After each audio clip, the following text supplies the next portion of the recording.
5 साल बाद न्यूज़पेपर में रानी की नई पहचान को देखकर उड़े दिग्विजय के होश और यहीं पर आएगा सीरियल पॉकेट में आसमां में जबरदस्त ट्रैक। जी हाँ दोस्तों, अब शो के अपकमिंग ट्रैक में आप देखेंगे कि जहां रानी अनीशा और दिग्विजय को अनप्लीजेंट कंडीशन में एक साथ एक कमरे में देख लेती है, तो वहीं रानी के तो पैरों तले जमीन खिसक जाती है और वो पूरी तरह से टूट के बिखर जाती है। जहां रानी फैसला कर लेती है कि अब बस बहुत हुआ, मैं अकेले अपने दम पर अपने बच्चे की परवरिश करूंगी, इसे अपने माँ बाप दोनों का प्यार दूंगी। तो वहीं रानी घर छोड़ने का फैसला कर लेती है और ये बड़ा कदम उठाने से पहले वो दिग्विजय के नाम अपना एक लास्ट लेटर छोड़ के जाती है, जहां रानी ने अपने लेटर में लिखा होता है कि दिग्विजय, मुझे अच्छे से समझ आ गया है कि ये शादी तुम्हारे लिए बस मजबूरी थी।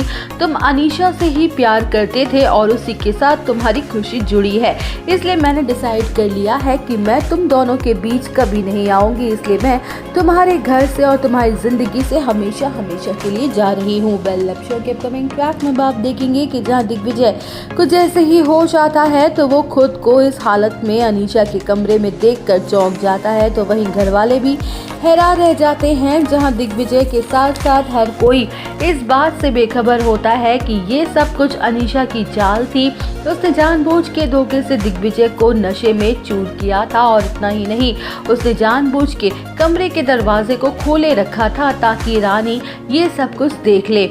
तो वहीं परिवार वालों को पता चलता है कि रानी तो घर छोड़कर जा चुकी है। जहां दिग्विजय रानी को ढूंढने की बहुत कोशिश करता है लेकिन वो उसे कहीं नहीं मिलती। वेल, अब शो के अपकमिंग ट्रैक में आप देखेंगे कि जहां 5 साल के लीप के बाद दिखाया जाएगा कि रानी सिंगल मदर की तौर पर अपनी बच्ची की परवरिश कर रही है और साथ के साथ वो अपनी पढ़ाई के लिए भी मेहनत कर रही है। तो वहीं फाइनली रानी के एफर्ट्स रंग लाते हैं और न्यूज़पेपर में उसकी सक्सेस स्टोरी छपती है, जहां दिग्विजय चाय की दुकान पर बैठा हुआ होता है और जैसे ही उसकी नज़र न्यूज़पेपर पर पड़ती है तो वो शॉक्ड रह जाता है। तो वहीं दिग्विजय को पता चलता है कि रानी ने न केवल कॉलेज टॉप किया है बल्कि अच्छे मार्क्स तक लाई है, वो भी तब जब उसकी गोद में एक छोटी सी बच्ची थी। जहां दिग्विजय को अपनी गलती का एहसास होता है कि कैसे अनीशा की बातों में आके उसने अपनी बच्ची और रानी को छोड़ दिया था। तो वहीं दोस्तों, क्या रानी माफ कर पाएगी दिग्विजय को और क्या दिग्विजय वापस ला पाएगा रानी को अपनी जिंदगी में? ये जानने के लिए आप सब